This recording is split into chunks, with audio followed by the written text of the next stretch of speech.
Gama kanaan mirgoonni namoomaa fi dimokiraasii uummata Oromootii fi sabaaf sablammoota biyya keenya wabii heera mootummaa argatanii qabatamaadhaan hojiirra oolaa waan jiraniif sababiin karaa nagaan ala nama deemsisu gonkumaa akka hin jirre ni beekama jeeti jira. Akkaataa heera mootummaatiin mirkanaa'in dhuunfaanis ta'e gareedhaan yaada ofii bilisaan ibsachuun mirga waan ta'eef heera mootummaa kabajuu fi kabajsiisuun dirqama lammii hundaa akka ta'e saddeessee jira. Kanaan ala gaafii fi fedhii namoota muraasaa humnaan tarkaanfachiisuu yaaluun seeraan kan nama gaafachiisu ta'uusaas ibsi Koomishinii Poolisii Oromiyaa ni hima. Dhugaan jiru kana ta'e otoo jiru tibbana yuunivarsiitii mootummaa federaalaa naannoo Oromiyaa keessatti argaman keessatti dhiibbaa humnoota badiitiin sochiin seeraan alaa barattoota muraasaan ka'ee ture adeemsa baruu fi barsiisuu gufachiisuu bira darbee badii qabeenyaa fi lubbuu geessisee jira. Lammiin kamiyyuu ilaalchaa fi komii fedhe hunda karaa nagayaatiin ibsachuudhaaf mirgi mirkanaa'ee fi osoo jiru karaa seeraan ala hordofuudhaan yuunivarsiitiilee keessatti lammiilee tumuu fi qabeenya uummataa barbadeessuu bira dabree jeequmsi mooraa yuunivarsiitiilee keessaa ala akka ba'uu fi akka babal'atu gochuudhaan qabeenya mootummaatii fi lammiilee irratti miidhaan raawwatamuusaas eereeti jira.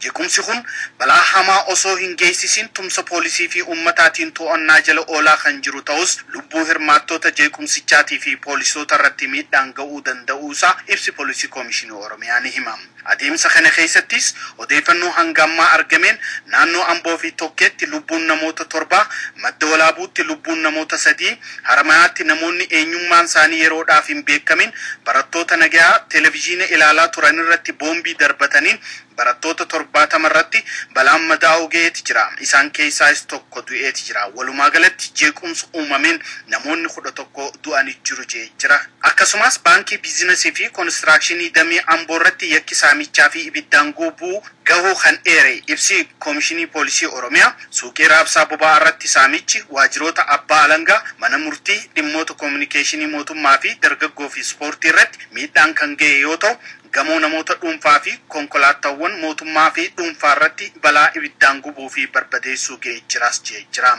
Dhimmi namoota jeequmsa kana uumanii gara fuula duraa qulqullaa'ee kan seeratti dhiyaatu ta'uus himeeti jira. Haleellaa humna poolisii irratti raawwatamaa turee fi dhaadannoowwan farra heera mootummaa hirmaattota jeequmsichaatiin ibsamaa turee fi odeeffannoolee harka poolisii keessa seenan irraa hubachuun akka danda'ametti ajandaan jeequmsa kanaaf sababatee kan barataa osoo hin taane akkuma kanaan dura barametti ajandaa humnoota badii harka barataatiin ibidda qabachuudhaaf duuba ta'anii sochoosaa turanii akka ta'e poolisiin itti dhaqqabuusaa eeree jira. Barattoonni dargaggoon gaafii sirrii yoo qabaatan karaa seera qabeessa karaa nagayaatiin dhiyeessanii deebii argachuu ittiin danda'an osoo jiru humnaa fi jeequmsaan deebii argachuu barbaaduun humnoota badiitiif meeshaa ta'uu malee bu'aa kan hin qabne ta'uusaa beekanii jeequmsarraa akka of qusatan Koomishiniin Poolisii Oromiyaa waamicha dhiyeessee jira. Maatiin barattootatii fi hawaasni hundi ijoolleen beekumsaa fi ogummaa argatanii sadarkaa guddaarra akka ga'an hawwuudhaan barnootaaf ergatan daba humnoota badiitiin kaayyoo isaaniirraa akka hin gufanne gochuudhaan nageenyaaf akka tumsan Poolisiin Oromiyaa waamicha dabarsee jira.